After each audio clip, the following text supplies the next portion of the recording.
Welcome to Study Loop.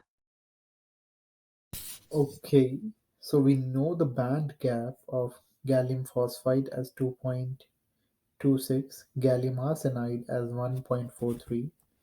Hence, we can estimate the band gap of gallium phosphide X and arsenide 1 minus X. Here is the band gap. Now, we have the composition as zero point 0.5, which indicates the value of X to be zero point 0.5. Since x is zero point 0.5, we have put the value of x as zero point 0.5 in the band gap energy formula, and the total band gap energy is 1.845 electron volt. We have formula of lambda.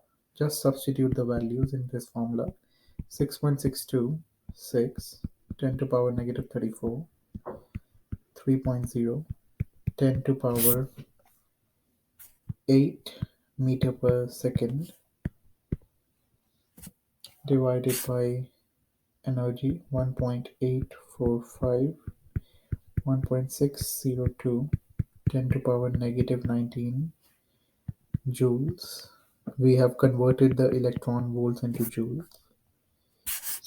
The lambda turns out to be 6.72, 10 to power negative 7, which is equal to 672 nanometer. This wavelength, the band gap energy corresponds to 672 nanometer.